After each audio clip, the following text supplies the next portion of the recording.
Warning. On this podcast, we tell people to fuck themselves who should fuck themselves. This week's episode of The Scathing Atheist is brought to you by Factor and by the new Christian Right comic book series about the virtue of hating people who are different. The Adventures of Magneto. The Adventures of Magneto. No flux to give. And now, The Scathing Atheist. Hello, people of America. It's I, the ghost of John F. Kennedy. I fucking hate my nephew. And we did, in fact, evolve from filthy monkey man.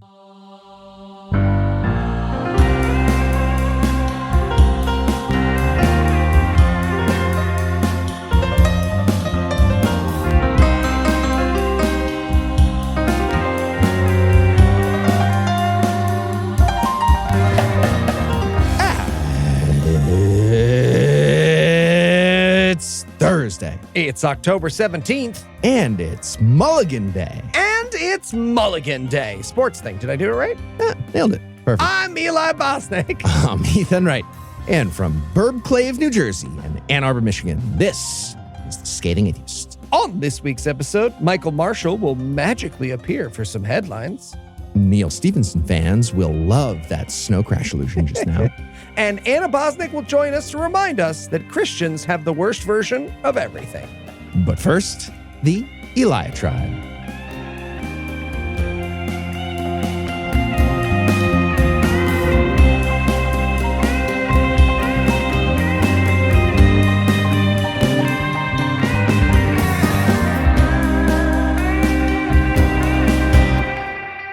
So I'm teaching a full semester acting class this fall. I'm absolutely loving it. And last week, I get an email from the university mentioning that my class happened to fall on mental health awareness and screening week. And would I mind passing along a brief video to my students? And of course, I was happy to do it, but it got me thinking about this moment here, where I'd get a chance to talk to you. I mean, I knew Noah was headed to QED, which meant another chance for one of these Elia tribes. And so I got to thinking about what I wanted you to know about mental illness, what I wanted to tell you. See, we live in a very different world than when I was first diagnosed with depression. The only depressed people I knew about or heard about outside of my own family were poets and writers who had killed themselves.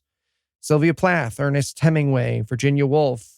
I never heard of anyone living with depression, only dying of it.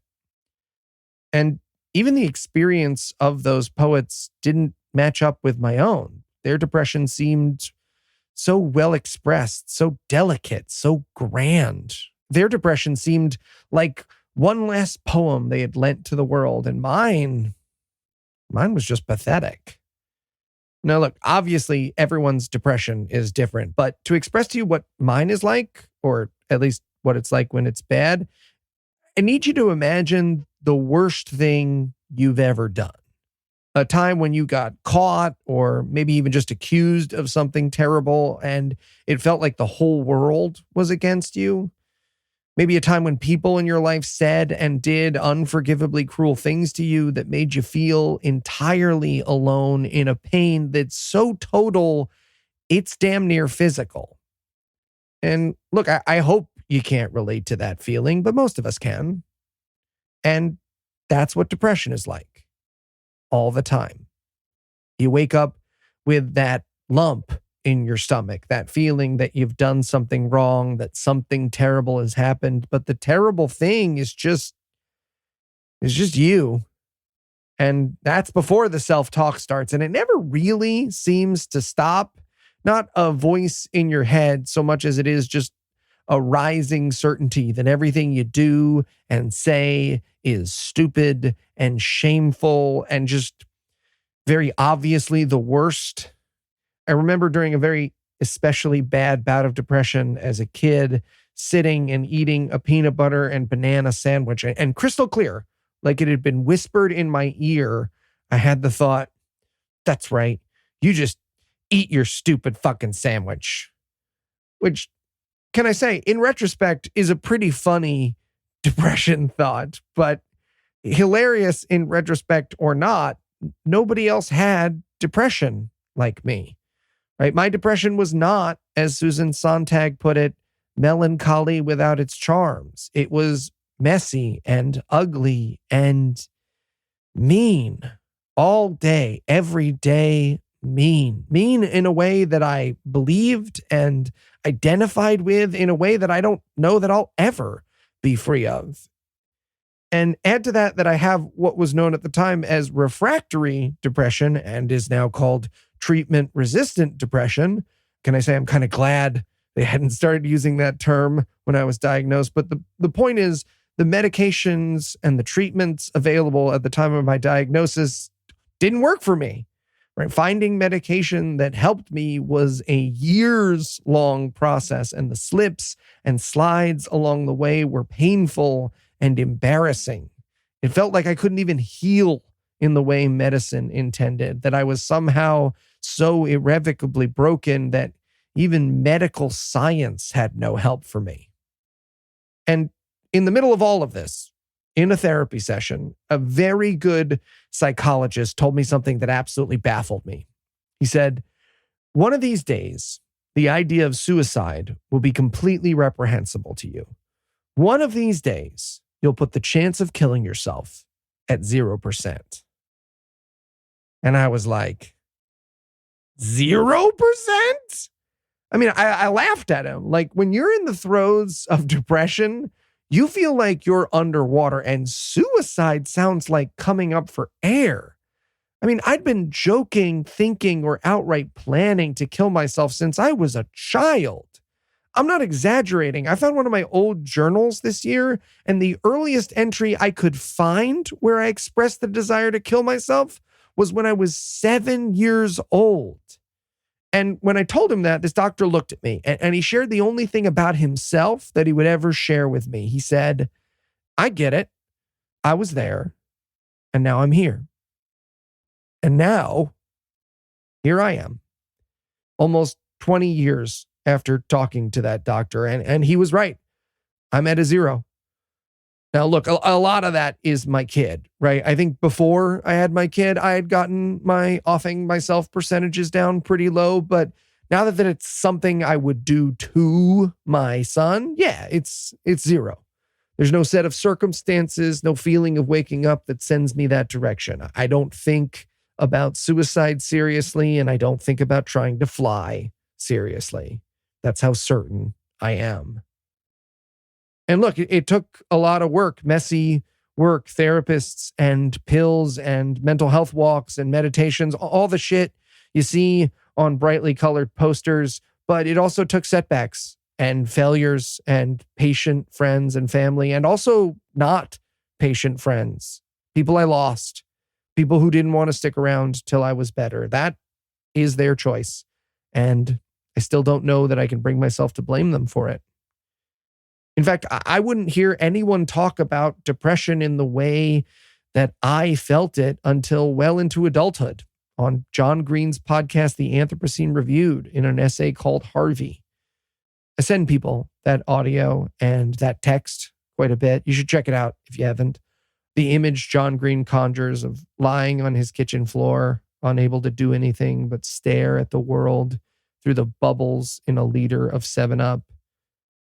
That was a depression I could identify with. That was a depression like mine. But more importantly, someone who I admired had been through it. And so, like Harvey helped me, I hope this gives you some hope, wherever you are.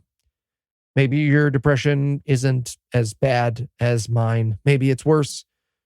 But maybe you've never heard someone describe looking up from the bottom the way you see it, and maybe hearing that there is, in fact, a way up from that bottom helps you. Maybe it sounds as absurd to you as the doctor sounded to me, but here I am and there I was. It's so hard not to sound stereotypical when you talk about this stuff. It's so easy to feel inauthentic and trite because beautiful language, by the very nature of beauty, lies about the experience. Poetic flourish betrays the prosaic reality. So I guess what I wanted to tell you is just what that doctor told me, that it's possible. I was there, and now I'm here. They're talking about your Jesus. We interrupt this broadcast to bring you a special news bulletin. Joining me for headlines tonight is the me to the myself and I, me. Hello, today, me. I'm Heath, and I'm here in the podcastiverse. We've got some headlines from the last couple weeks that we didn't get to share with you quite yet. But first, we're going to take a quick break for a word from our sponsor, Factor. Okay, what if I just stand outside on the street? Like, we could watch the same TV show at the same time. What do you want? Cecil, you're being unreasonable. Hey. Can I say that? Hey, Eli, I got you some takeout. Oh, thank you, Heath. But no thanks. I appreciate it. Really? You sure? You don't want any? Yeah, I'm kind of on a special diet right now. It's a little embarrassing, but I'm only eating meals that are full of fall flavor. Sorry, full of fall flavor? That's right, Heath. The diet? Full of fall flavor, pumpkin spice, birch, warm sweaters, that kind of thing. You're only eating warm sweaters mostly? Warm sweater vibes, Heathelton. Okay. You wouldn't understand because you don't have Factor. Oh, hold on. What's Factor? At Factor, their chefs do the shopping and the chopping to bring you fresh, never frozen, fully cooked meals right to your doorstep. All you have to do is heat and eat. All of their meals are dietitian approved, so you know you're getting the nutrition you need along with the fall flavors you crave. So wait, no cooking or cleanup? Nope. Factor's fresh, nutritious, chef-prepared meals are ready to eat in just 2 minutes. All right, that sounds great. But does it come with variety? I don't want to eat like sweater vibes every day or whatever you're doing. Oh, Heath. Factor offers 35 wholesome meals every week, including Gourmet Plus, Keto, Calorie Smart, Vegan, and Veggie. So you'll always have something you love that suits your lifestyle. Okay, I'm sold. Where do I sign up? Head to factormeals.com/scathing50 and use code scathing50 to get 50% off your first box and 20% off your next month. That's code scathing50 at factormeals.com/scathing50 to get 50% off your first box plus 20% off your next month. Good stuff. Well, more Chinese takeout for me, I guess. Wait. Is it pumpkin spice Chinese? What? No? Oh, well, then you can have it. And now, back to the headlines already in progress. And in Fox Live news, Fox News host and man who dresses like a middle school art teacher going through a bad divorce, Glenn Beck, appeared on former Fox News host and man who dresses like a history teacher going through a bad divorce, Tucker Carlson's Twitter show this week to talk about how it was actually him that broke up with Fox News back in the day. Was it? And he did it for Jesus. Cool. So we're going to talk about I heard his audience was actually too big for Fox News. And that's why. That's it, right. They're No, mean to him. I also he ended the relationship with Welch's because those grapes were sour to begin with. That's what it is. Yeah. So little backstory here. Both Glenn Beck and Tucker Carlson were forced to resign for being too racist for Fox News, which is a fucking achievement on its own, right? It actually confirms general relativity. It might. It Yeah. does. It's impressive. So, yeah. And can we just say it's been going great for them ever since, right? Glenn Beck started the household name of conservative news media, The Blaze, and Tucker Carlson is now hosting an interview show about Jesus in the only place more racist than Fox News, Twitter, Yeah. the social media website. And pretty much since the moment Tuckums hit the Twitter timeline airwaves, he's been rewriting his own story. But this week, they took a crack at Glenn's. Let me guess. His sweaters are actually too stylish and women think he isn't mushy enough. Pretty much. Is what it is. Yeah.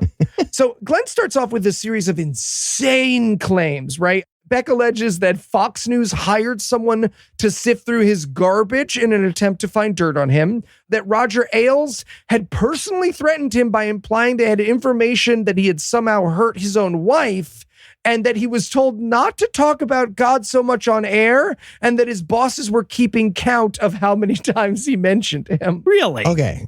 Well, this is fun. If anybody out there happened to create a remote control raccoon with a big flashy red light on top. It would definitely be insensitive and mean to deploy that robot near Glenn Beck's trash cans a whole bunch.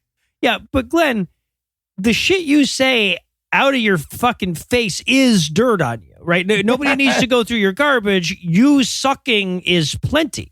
Yeah, it really is. Now, you're probably thinking to yourself, wow, Eli, that relationship at Fox News sounds a lot like Satan's temptation of Jesus Christ. Of Jesus Christ, yeah. Exactly. Well, good news. Tucker Carlson agrees with you, interjecting, all this can be yours, in reference to Matthew 4. Hold on, what's the low price for that can be yours? Like, I'm genuinely on board for funding this. Okay, so, I subsidize Satan's Temptation of Jesus at the rate of about $45 a month, but it depends on how many different people you subscribe to. Sure. Like individually. It's true. You got to be careful. But what about the moment where Glenn finally decided to call it quits? Was it because he called Barack Obama a racist and a bunch of their advertisers pulled out? No. No? I heard it was that. No, it was at the same time as that, but it's unrelated. Oh. I'll let Glenn tell us in his own, may I say it, poetic words. Quote, I walked to the window and I could still feel the cold glass on my forehead. And I leaned against the window. You're looking out the window wrong then, you fucking doing, man? You doing Windows head first, my guy? You're being weird. And I put my head there. Okay, they work from a distance, too. Yeah, timeline. The technology's good from a distance. Yeah. And I'm looking down at the city, which is just intoxicating. If you like that kind of stuff, it's intoxicating. And I look down and I'm like, how can this be your plan? And I heard, internally, if you don't leave now, you will not leave with your soul. The next day I went in and tendered my resignation. End quote. So just to be clear, Glenn Beck left Fox News in 2011, which means A, the God of the universe was cool with Fox News until 2011, apparently. And B, Tucker Carlson definitely got super scared about his eternal soul based on that timeline when he heard this.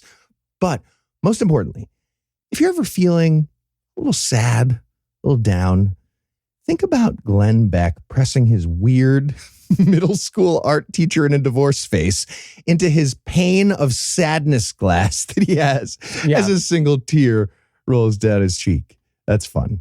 It's fun. Also works if you're ever feeling a little ED, whatever. Yeah, it does the work. It does the work, yeah, for sure. I was just thinking that. And in the ND9 news, fantastic. There's nothing that alternative medicine practitioners love more than the chance to appear credible.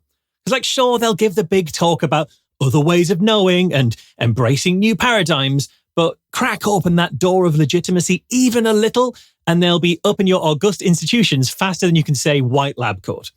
Which is why it's so important that we, as skeptics and rational thinkers, remain alert to any opportunity to strip woo of even the slightest unearned token of officialdom.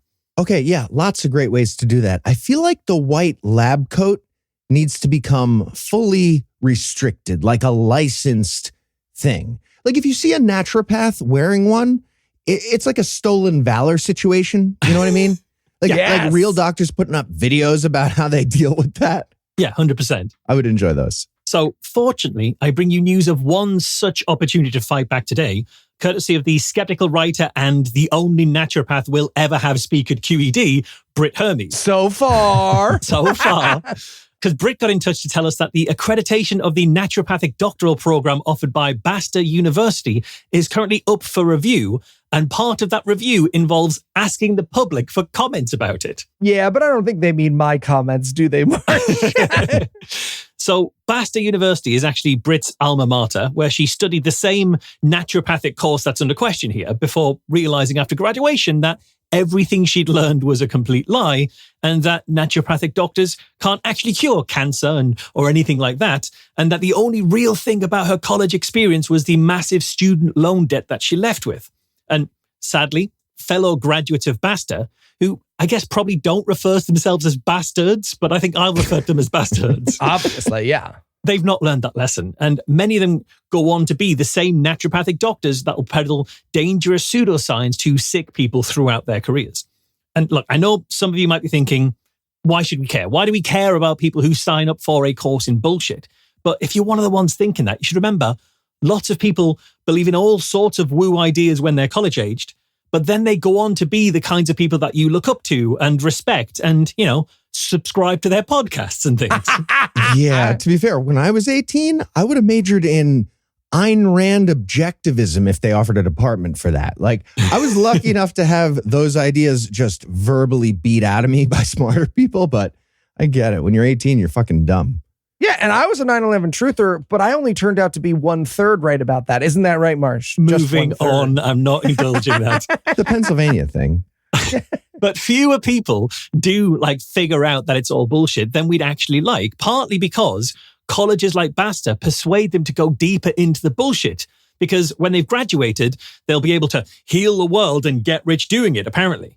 And given that they don't have truth on their side, the marketing of these colleges heavily relies on the trappings of credibility that they get from things like accreditation. So Basta's course in bullshit is currently accredited by the Department of Education, which allows them to charge $200,000 for a 4-year naturopathic course, knowing that the fact that they're accredited means students can then take out federally subsidized loans to cover those costs. Yeah, it's like if you could use FEMA funds on thoughts and prayers. You know what I'm saying? It is. Yeah, or using PPP loans on thoughts and prayers. It's like that. Okay, we did do that one. So accreditation of Basta therefore sends millions of dollars of US tax money into the pockets of pseudoscientists while telling students that they're going to, quote, the Harvard of naturopathic medicine, unquote. Okay. I mean, I've said this before. I'd say it's like the Rolex sundial, but sundials can actually tell time somewhat. Right. It's dumber than a Rolex sundial. Yeah, it is, absolutely. Like the Princeton Review actually ranked Basta as, quote, one of the 168 best medical schools, unquote, in the US, which, given that they said that in 2011, Britt Hermes points out, that might be their way of saying that the school came dead last. But that hasn't stopped Basta boasting about it and putting it in their marketing materials. Yeah, can you imagine bragging about going to an overpriced and demonstrably worse school? Those fools. So what we have right here is a rare opportunity. Put it on your resume for podcasting, huh? Why we hired you. So what we have here is a rare opportunity to help push back a little against the spread of bullshit in America, stopping bullshit artists from getting richer and stopping unsuspecting students from being taught how to give fake medicine to sick people, and therefore making it less likely that sick people will be given fake medicine at all. So we'll call this a bit of a homework assignment for the listeners here, for anybody willing to spend even just a few minutes letting the accreditors know that the naturopathic doctoral program does not meet the standards of medical school education, and that students and patients alike are being harmed by the misinformation disseminated by Basta University, as well as being burdened with major debt and then a qualification that just hugely limits their job prospects for life. Exactly. Hey, apropos of nothing, how do you spell fraudulent douche canoes? With pocket sand. That's how you spell it. Yes, that's a correct question. Yeah, and so with a reminder that public comments are by definition public, and that feedback is only ever going to be effective if it's reasonable, polite, and factual. Polite, I'm going to emphasize there, Eli. Listeners, you can find the link to the consultation in the show notes, and you should definitely take part. Factual pocket sand. Got it. Thou art. And next up in headlines, in resurrectile dysfunction news, we have a very troubling story about a disease that's been spreading across the country. Ooh. And it already has an alarming death toll that continues growing rapidly. It's called the woke mind virus, Latin name, Democrititis. If you support democracy and vote against Republicans, you will die 100% of the time. Oh. But here's the good news. There is a cure out there. One man can save you. He's a simple carpenter named Jesus Christ of Nazareth. Yeah, I had a feeling. Also, a lying pastor is involved in saving you, apparently. Yeah, it's redundant. And Lying pastor, that's redundant. Yeah. And we got the first officially recorded use of the cure last week, thanks to Pastor Robert Henderson, who managed to cure a dying man by making that man become a Republican. Okay, you joke, Keith, but I'll have you know that thousands of Republicans who got COVID actually died of pneumonia. So, Yeah, but they died with Jesus in their hearts. Which was like a bit of a tight squeeze, what with all the COVID-caused myocarditis they were having at the time. Right, yeah, exactly. So we learned about the miracle cure during the Open the Heavens conference in Iowa. Just a reminder, in case you're not paying attention to the world, that's the event where the prophetic heart of God and the manifestation of his supernatural power are demonstrated to those in attendance and viewing online around the world. And the general idea is to create a divine appointment of God's remnant to boldly release the sound of the roar of righteousness and justice. That is all from their site, exact words. Huh. I feel like if they did that, I'd have heard about it before our podcast, right? I don't think we got the scoop on that. Maybe it's just that their online streaming tickets were just far too expensive. You know, they priced everybody out, unlike QED streaming tickets, which are just under $60 for 2 full days of skeptical content. QEDcon.org for more information. Oh, I could buy a streaming ticket. You can. That's true. I'm gonna get banned. I'm gonna get banned. Block my IP address right now. I'll text it to you. Okay, so the Open the Heavens conference is run by self-proclaimed prophet and Scathing Atheist All-Star. Well, B-Team All-Star. He's on the roster. Hank Kuhneman. I remembered his name, but I had to look back at old notes to refresh myself, and I was reminded that he wrote an evangelical comic book series for kids about heroes named Milo and Mutsvi. He totally predicted that Tucker Carlson was going to get fired by Fox News, and he just never mentioned it until after Tucker got fired. And he prophesied that everyone who's mocking Christianity is going to get leprosy. Huh. Okay, well, looking at the leprosy statistics, I guess our next live show should be in India. Am I right? But I mean, I guess it's a new spin on the old tactic of trying to turn everybody who has leprosy Christian, unless their plan is to give all the atheists leprosy and then cure them into Christianity using the old ways. Sure, yeah. It's a roundabout plan. Well, that guy, Hank Kuhneman, was hosting an event, and Pastor Robert Henderson has pretty much the exact same resume of lying, so Henderson got himself a slot.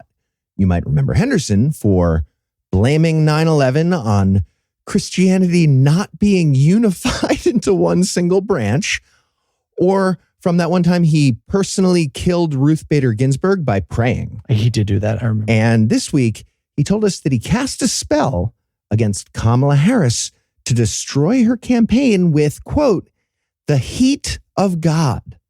Yeah, but she ducked and North Carolina got a face full. You hate to see it. You hate to see it. So the claim about tanking the Harris campaign with a magic heat ray didn't go very well because numbers mostly. So Henderson launched into a story about a guy in Kentucky who was at the hospital with a really high fever that doctors just couldn't figure out. Had he been struck by the heat of God by any chance? It seems like it's going around. So the pastor did a little recon, and he discovered that the ailing man was a lifelong Democrat. And that means his voting puts him in league with, quote, the spirit of death. And the only way to save him was to make him switch parties. So people tried, I guess, arguing policy with the man on his deathbed, but somehow that didn't work.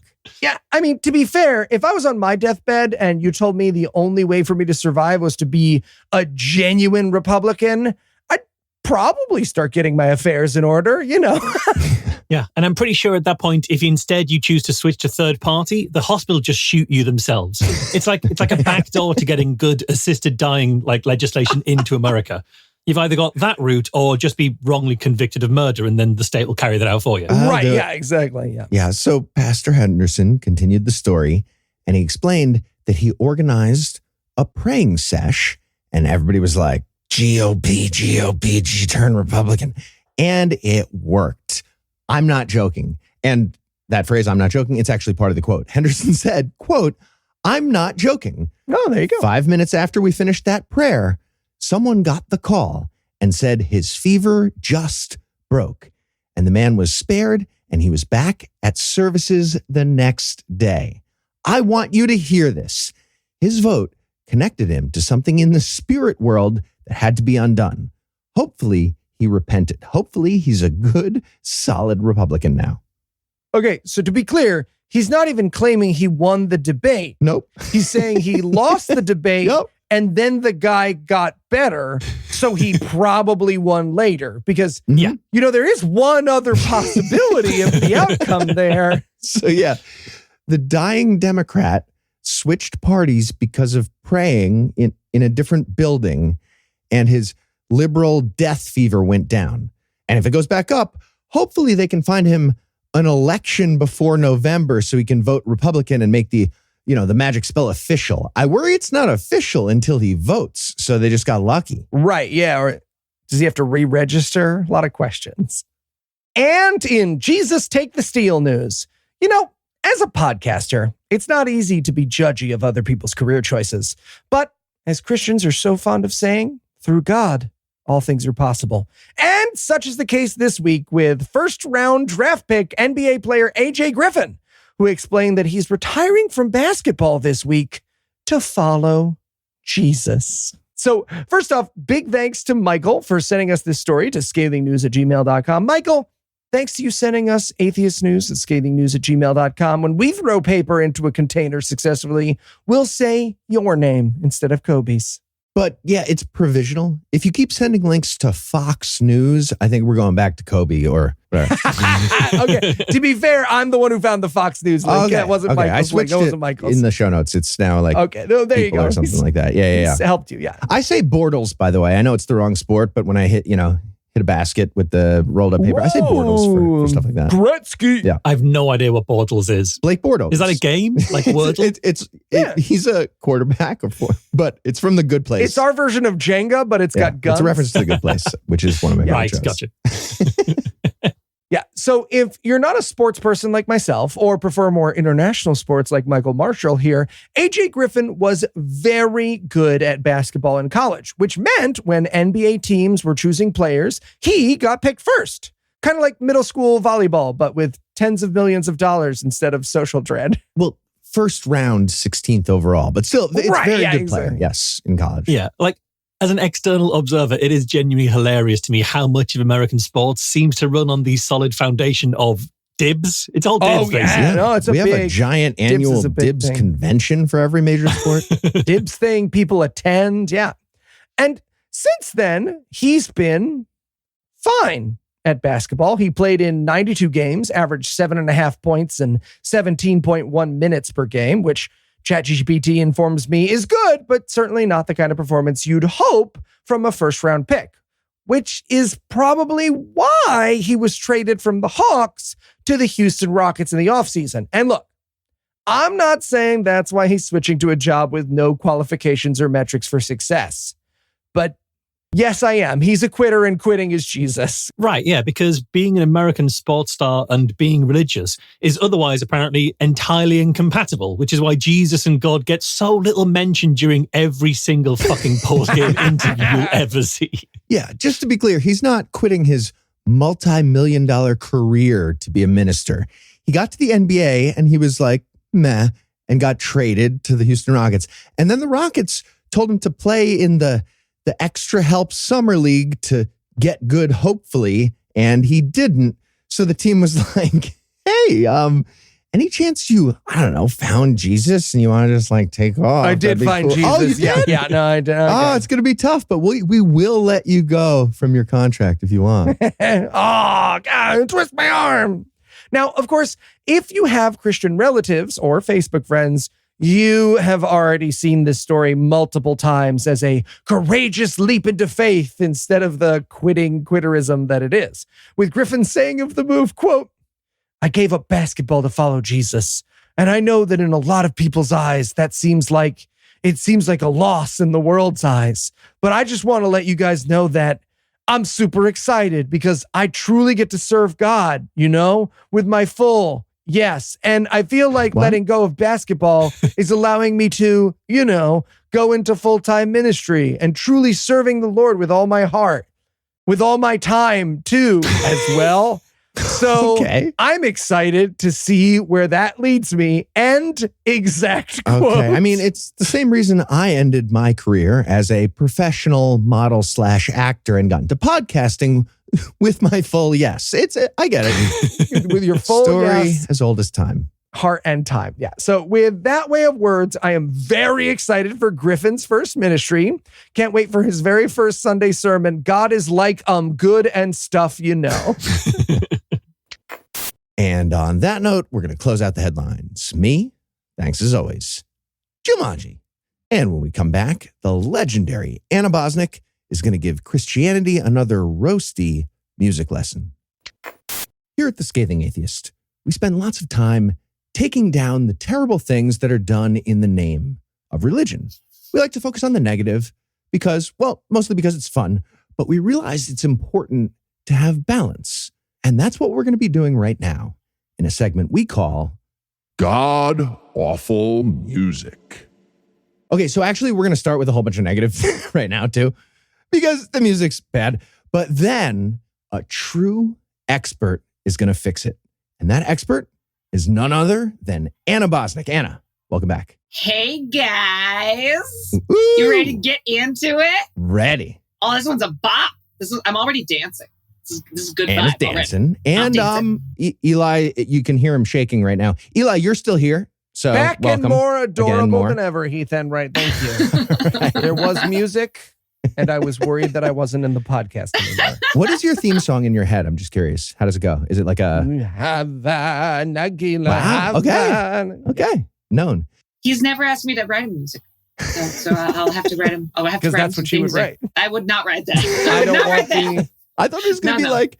I don't want the copyright problem. I thought it was going to be a little jingle, like a... Of gold coins, perhaps, in the pouch I always carry. Wow. Wow. Wow. Wow to you. So Anna, Yeah. let's do the segment. What piece of music, what piece of music, falsely so-called, are we going to be breaking down today? We're breaking down Get Down by Audio Adrenaline. Oh yeah. Imagine the band Third Eye Blind, right? You're imagining them? I am. I love that band. Yeah, you got like the beachy smell. You definitely can smell Sure them. do. Got the long hair. They look like they've been living in their car for a week. In a good way. Imagine that they found God instead of crystal meth. And there you go. You have the vibe Yeah. that we're picking up today. Okay. I was smelling crystal meth when you asked about the smell just now. too. No, you weren't. No, you weren't. That was straight. That was Jesus. God. That was God you were smelling. All right. And Eli, how bad was this music? Well, if you love the hopping beats of the 90s, And I do. but you can't keep up with the lyrical genius of Ben Folds, Wow. you will love this music. Shots fired on Ben Folds. We're in a fight. We'll circle back off the air. Ben Folds is like not the worst lyricist of the 90s. Thank you. No, he's not the worst By a lyricist yard. of the 90s. I agree. It's almost impossible to be the worst lyricist of the 90s. There's a lot of competition there. Yeah. But it's not Ben Folds. It's not. I enjoy him sometimes. Okay. Is there anything you'd like to nominate this so-called music for being the best at being the worst at? Oh God. Worst rebuttal to the song I Get Knocked Down, but I get up again. You're never Tub going to keep me thumping? down. Yeah. I fucking, that song is poetry compared to this. I love that song. That's too... Mhm. Oh, man. It almost fits like exact opposites. Lyrics-wise. Oh, where's that DJ remix? Yeah, exactly. I'm transported right back to the 90s. Semi-Charmed Life and Tub Thumping. Oh, yeah. I'm right in 97. Get some Chumbawamba in here. Yeah. There are ads for the new episode of Buffy this Thursday night. Oh, you can remember catch it. TV Oh. on Must-See TV Thursdays? Remember when Wow. TV would Wow, tell you wow, about come other on. TV? You'd be watching TV and they'd be like, hey, if you want to watch some TV later, because it's literally That's- the only fucking thing to That's all we do. got And they going. wouldn't stop the show. It would just pop up on the bottom. Do you remember that? Mhm. Anyway. Mhm. So exciting. Okay. So I'm going to go with best worst tucked in t-shirts. Oh, yeah, Yeah. baby. Yeah, so baby. this is a rock band, or they're trying to be. It's a Christian rock band, but they want to be, Third Eye Blind, basically. But the vibe of the whole thing is Christian people tried to dress up like a real band of youths with Riz, And then they tucked in their t-shirts and they fucked up the whole thing.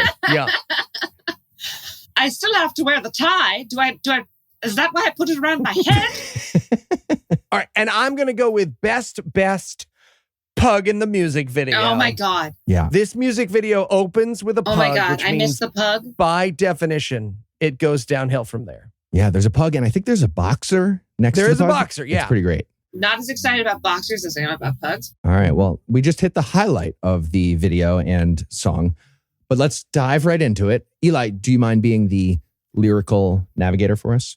Indeed, I will, Heath. And I want to start with this, even before the words on this music video, where we see our lead singer drinking his coffee, waving at his neighbors, which I don't know if I mentioned this, include a pug. And then we get these lyrics. Grammy was robbed. Amazing. Lavishly, our lives are wasted. Humbleness is left untasted. You can't live your life to please yourself. Spoken like someone who's never had a vibrator. I also have to point out that at this point in the video, we watch the band go for a hands in the middle and they miss. So that's the level of caucasity we're dealing with in this It particular. was like a 1, 2, 3, break. My eye. We all hit ourselves in the eyes. Fuck. Yeah. It's the best. So, according to the lyrics here, they're going for a commentary on like typical American life in the suburbs being shallow, right? But they want Christianity instead. But what we're watching is these Christian guys loving that life. Yeah, just having a great time. Right? Like normally a rock band, they're supposed to, shake up the burbs with counterculture, but they're just like, this is nice here. Let's set up a neighborhood watch. This is I don't great. know. I understand why people want Do you know what's great? Lavishness. We love a lavish moment. Property taxes are a little high, but Sure. It continues, that's a tip from my mistake. Exactly what it doesn't take. To win, you've got to come in last place. You hear that? Winning at sports is actually super sinful. Olympians are all going to hell. All of them. Every single one of them. Also, I'm just thinking how brave it is for them to admit that finding Christ Jesus is a participation trophy, basically. Feels like it, yeah. Feels like they're getting there. In the video at this point, they almost get in a car accident and the other guy in the other car gets out and threatens to kick their ass.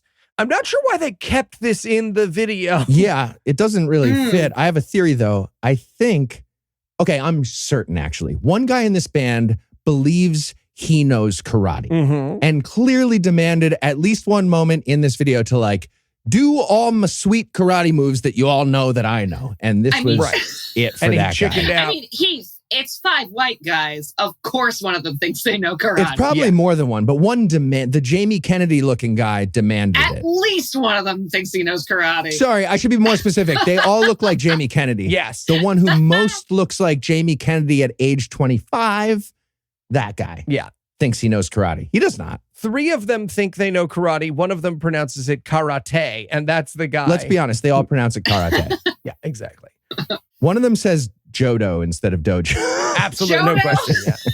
Oh, no. All right, next up, it says, to live your life, you've got to lose it. And all the losers get a crown. Lyrics written by the girl from 13 Reasons Why. Yeah, that's a scary little It's message fucking there. terrible, man. Now it's time for the chorus. Get Oh, ready, boy. everybody. I get down. He lifts me up. I get down. Does He lifts me you up. I Yeah. get down. Mm. He lifts me up. I get down. Okay. Now this is the thesis statement to why I had to write a song about this, because he has now gotten down. Let's count with me. Count with me, audience. He's gotten down 4 times. Yeah, I think And I that's 4. believe God has lifted him up only 3.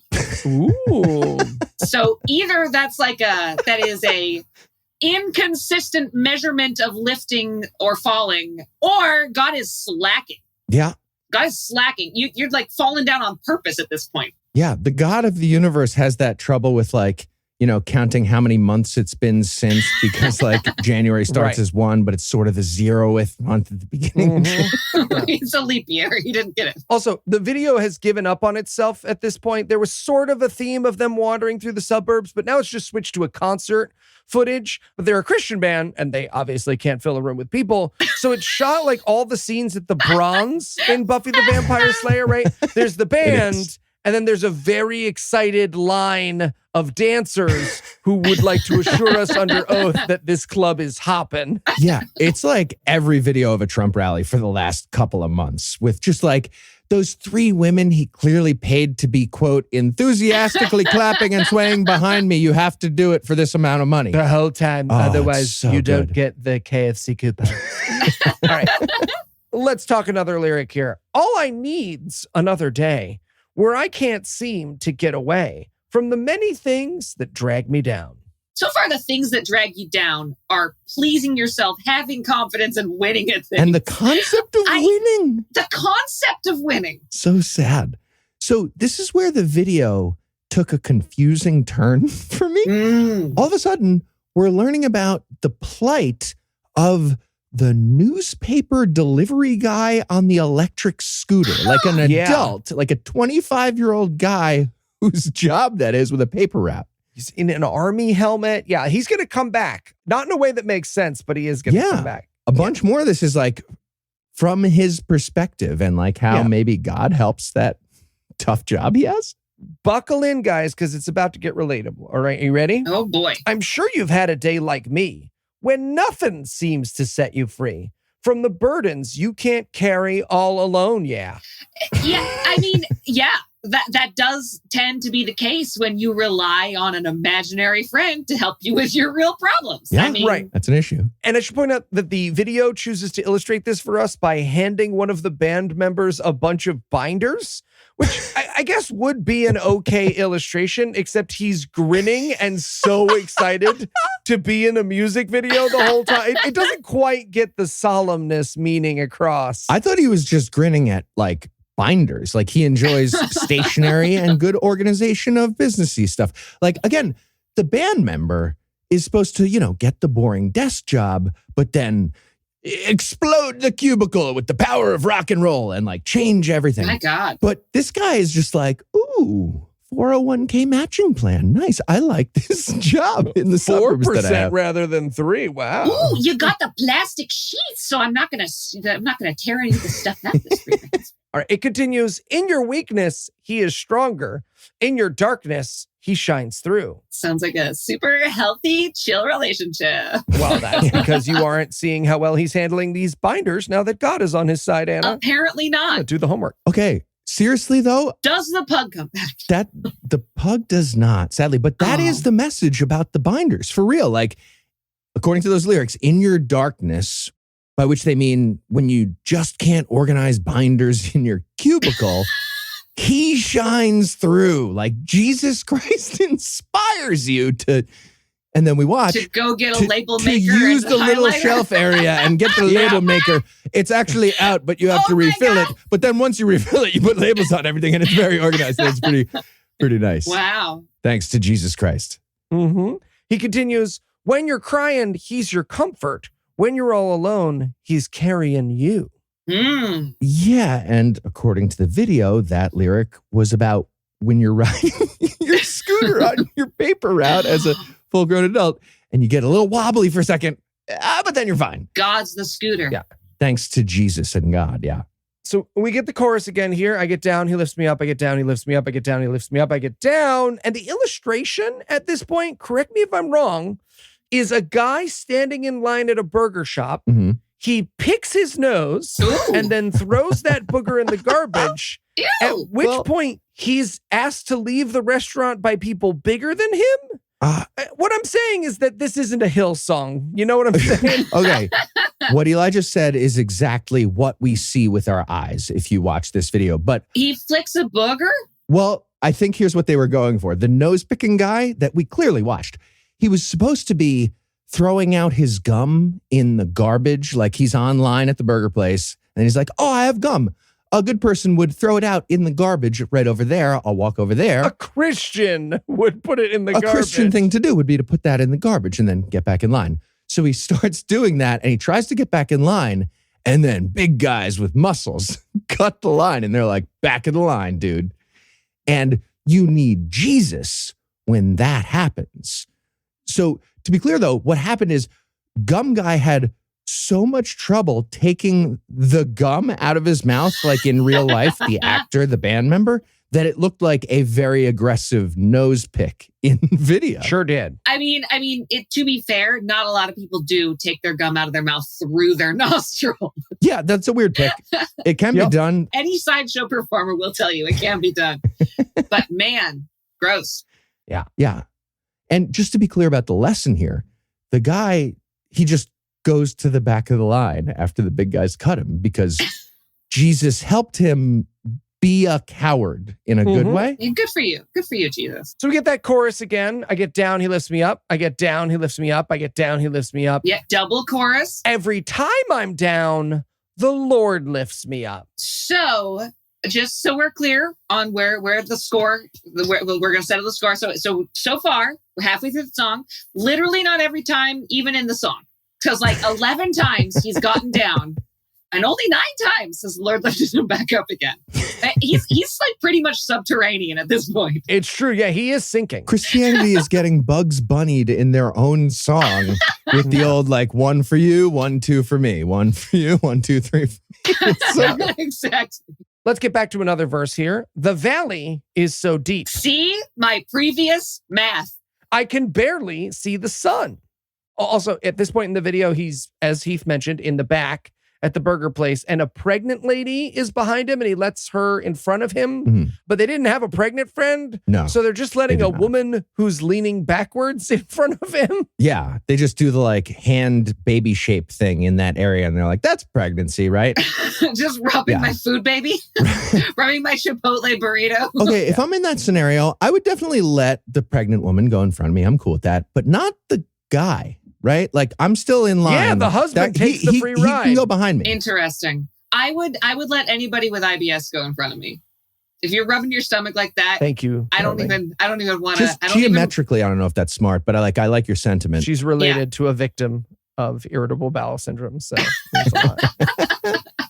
All right, so back to the chorus again. I get down, he lifts me up. I get down, he lifts me up. I get down, he lifts me up. I get down. And this is where we're going to revisit our friend on the scooter, right? So as Heath mentioned, there's been a guy on a scooter just riding around. And at this point in the video, a bunch of kids bombard him with water balloons, leading me to believe that this video is just a camera crew following this band around for their day and everyone hates them. Oh, wow. Absolutely. Yeah, they're trying really hard to make it about Jesus Christ here, but very clearly, it's actually about a Christian band of like 25-year-old guys getting viciously bullied by the little kids in the town where they live. Yeah. And then angrily writing a song about how those kids are super mean and fucking godless. And we're going to write a song about it. Exactly. Yeah. I mean, from what it sounds like, the kids are an allegory to the devil. Like they're. I thought you were going to say they're an allegory to this podcast. And I was like, not unfair. The kids are the devil. They're Antifa. Yeah. We get a bridge here. Yeah, down. I get down. I get down. I get down. And we're watching the band meet up and discuss their day. Like, hey, did everyone hate you today too? Me too. Oh my God, we are a Christian band. You're all wet. You're all wet. Water balloon kids. Yeah. And then they all do a slow-mo walk to the camera as a band as one of the shots here. And they definitely all agreed ahead of time. Okay, guys, we're doing a slow-mo thing. We're just going to walk slowly to the camera and everybody can see us. But then one guy does a crazy aggressive dance move and they all 100% hate that guy. Everybody's so mad. You said we agreed we were all just going to walk, Chris. God. Drummer energy. Yeah, real drummer energy. Thank you, Anna. Brave enough to say it. So we get some more choruses here. Sorry, Morgan. A total of 8. He's more than a drummer. He's also our friend. Yes. Percussionist. So we get a total of 8. I get down, he lifts me up here. And the Lord lifts me up there at the end. Oh, yeah. Every time I'm down, the Lord lifts me up. And then it ends with a bunch of applause. Mm-hmm. And if we're going to stand at the very end here with our final count, that would be 26 times the Lord has gotten him down. And only 18 in which he was raised back up again. Mark it. I Mark mean, it, Hall mark of it. Fame numbers if it's baseball, but it's not baseball. It's not baseball. When you're omniscient and omnipotent. But here's the weirdest part. The video's over. The song is over. There's no music, but we watch about 40 seconds of footage of them helping someone fix their car. So their God, I guess. I think it was a Wow. forgiveness thing. The guy that they're fixing his car just by It's chance the guy happens to from the the accident beginning. guy. It's the karate guy from the accident. Yeah. And then they like Wow. run across him on the highway. By chance, Wow. he's broken down and they're like, Guys, Christian is this a charity. good You music tried to video? karate us, but we'll still fix your car because Oh Can my I say goodness. our something? religion's dumb. Yeah, This it is a great movie. I take it back. Okay. We're landing in different places today, and that's okay. And that's okay. I'll turn the other cheek and forgive you, Eli. You go hang out with Ben Folds. I will hang out with Ben Folds. Awesome. Go rock the suburbs. Just like Quiet Riot did. And we made it through whatever that was. So, Anna, Whatever that was that we just did. yeah. Anna, how did you go about fixing that? Yeah. Well, first of all, I called in help from the pros. I Excellent. asked our very own Morgan and his band Ooh. Moody Boy if they could step in and help me out with this one, and they came through big time. Go check out Moody Boy. They're on all the streaming platforms. They've got some amazing fucking music out, so highly recommend. Dreams. They're just a dreams. So basically, it turns out that all this song needed was new lyrics, new drums, new guitar, new bass, and a fiddle. So, so take it away, me. Yeah, it's long. Yeah, it's hard. Yeah, this song, I'm going to give you 10 guesses what you think this is about. You're not going to guess it. It's bad. I'll give you that. Here we go.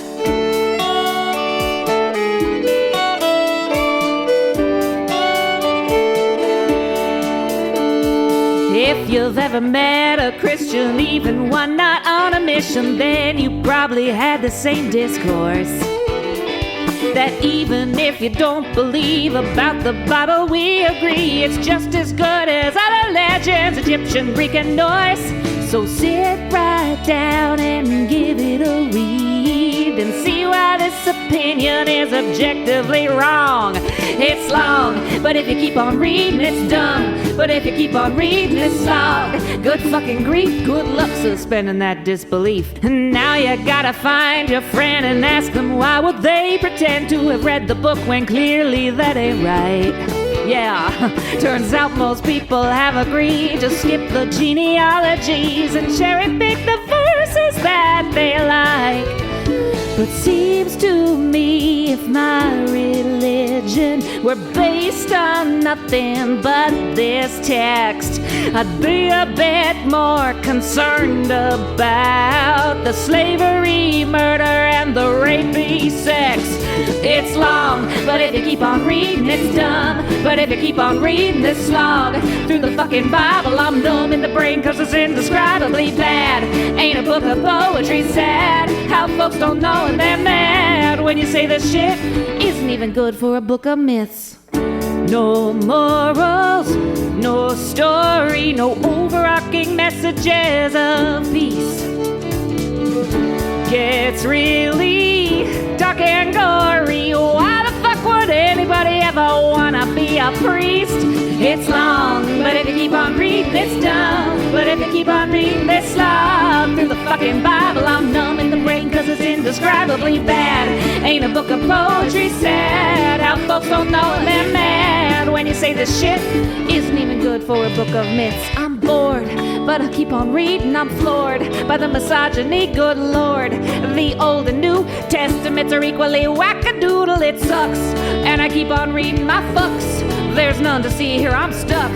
Gawking at the pages, don't even get me started on my Mary's ages. It's long, but I keep on reading, it's dumb. But I keep on reading this slog through the fucking Bible. I'm numb in the head cause it's indescribably bad. Ain't a book of poetry sad? Our folks don't know and they're mad when you say this shit isn't even good for a book of myths. Fuck!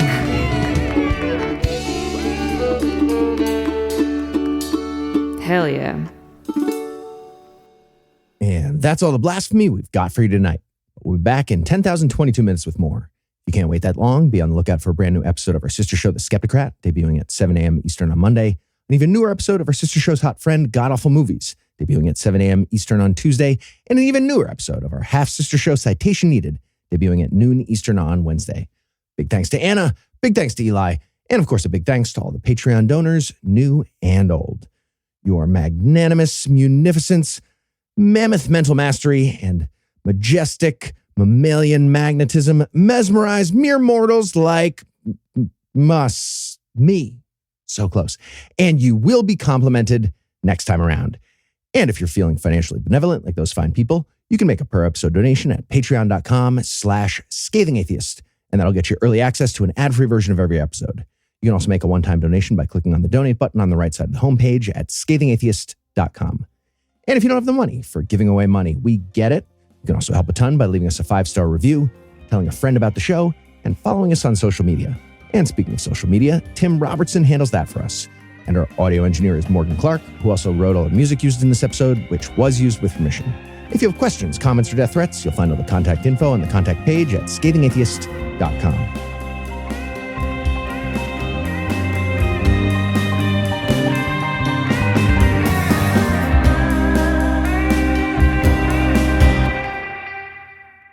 No, I won't hold on, Heath Enright. At Factor, the chefs do the shipping and the chopping to bring you fresh, never frozen, fully cooked meals right to your doorstep. All you have to do is... Don't you dare! How dare! I was doing it! I was doing it! You hold on. I will plow right through this. Don't you silence your me! fucking face. Slur word. At Factor... No. Oh, no. It's all happening. I got it. It's all I happening. got it now. Don't I let got it, it now. don't let it Morgan. build some steam. He already had to listen to 10 minutes of don't pod let it do talk. momentum. This is... Okay. I think we owe him a raise after this episode. At Factor, their chefs do the shopping and the chopping to bring you... Oh, you son of a bitch. I'm taking my headphones off. Preceding podcast was a production of Puzzle and a Thunderstorm, LLC, copyright 2024, all rights reserved.